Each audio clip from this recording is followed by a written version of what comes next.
Gauteng Health MEC Dr. Bandile Masuku plans to legally challenge the SIU findings that resulted in him being fired. This after the Special Investigating Unit found that Masuku failed to execute his functions in compliance with the Constitution and the Public Finance Management Act. Paul O'Sullivan is a forensic investigator whose report cleared Dr. Masuku of involvement in the Gauteng PPE scandal. He joins us now via Zoom. Mr. O'Sullivan, a very good evening to you. Perhaps for clarity first, who gave you the mandate to investigate?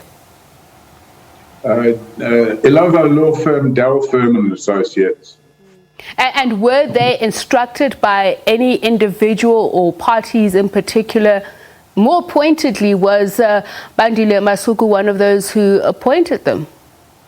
Yeah, but I think this has been covered a lot today. They were instructed by the MEC for Health in Gauteng.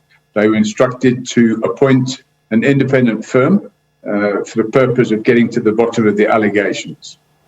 Now, there's a view that the legal team of Mr. Masuku, who obviously were also defending him against the allegations, were working in conjunction with you and the law firm in this probe. So was this a matter of procedure or was it instructive?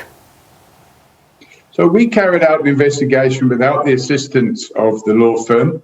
The only assistance we had from Mr. Masuku, as is clear from the report, is that we interviewed him. And that's it, really, in a nutshell. We interviewed a number of other people. We examined somewhere in the region of about 2,000 pages of documents. And I'm satisfied that our report is accurate, 100% accurate. And I'll stake my reputation on it. Okay. What we have done, though, we've issued the report to the law firm. They've subsequently issued it to the media. Sadly, the SIU, who claimed he didn't comply with the Constitution, they haven't complied with the Constitution either, because the Constitution says that every person has a right to administrative action which is fair and just. And these allegations have been given to the media, but they haven't been given to Dr. Masuku. So are you accusing the SIU of denying him his rights according to the Constitution? Are you saying that this was an unfair process, whereas yours was independent and fair? Well, South African law is very fair. The Constitution states quite clearly that everybody has the right to be heard. It's called the audi alterum partem rule. Now, Dr. Masuku hasn't been heard. He hasn't been given a copy of the allegations against him, and he hasn't been given an opportunity to respond to those. Okay, let's talk about your process. Why is it different? Why were you able to make different findings? I've looked through the report, some of the questions that you posed to him. For instance, you were saying to him you found it incredulous that he didn't know that Royal Baka was in the list of suppliers when he received email on the 1st of April that there was no, you questioned him about veracity of his claims that he actually instituted an audit process. So tell us about these answers. How did you come to a different finding to the SIU? Well, I don't know that we have come to a different finding. We haven't seen the SIU report. So it's impossible for anybody to say that our report is different to his unless you've got the two reports side by side. Okay. And up to now, the SIU report has only been given to the media and the Premier of Gauteng. Well, let's talk about that. Let's get to the nitty-gritties of your report. For instance, you instituted a lifestyle report. Did it yield anything? You said there was absolutely... Okay.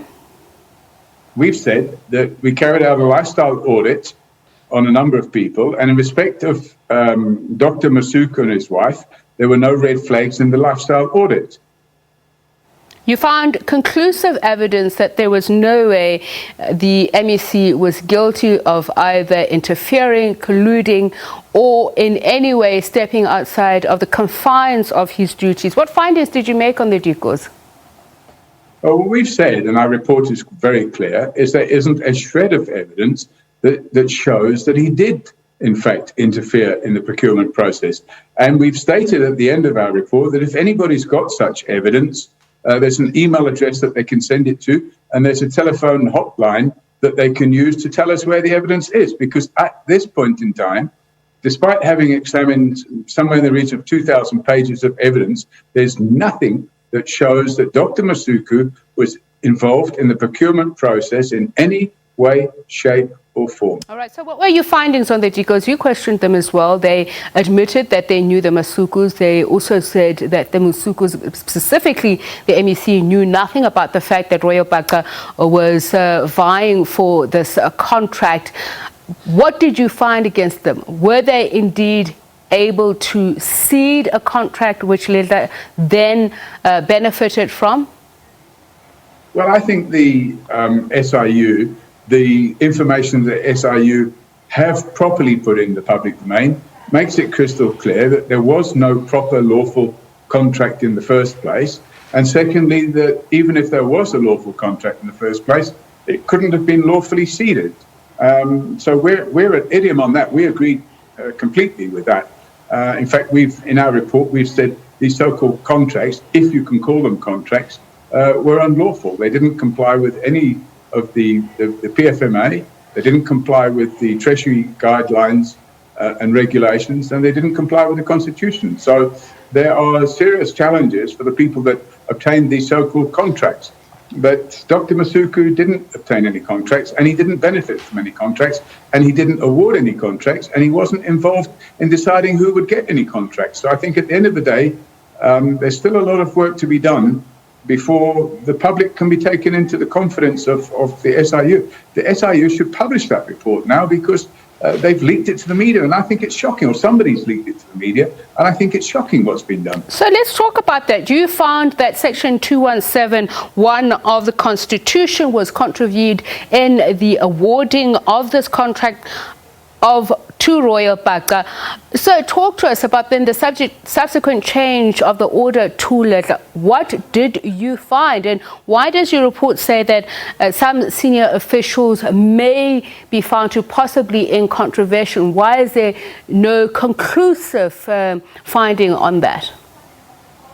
Okay, so our mandate did not extend to carrying out a full forensic audit on all of the people that are alleged to have benefited unlawfully.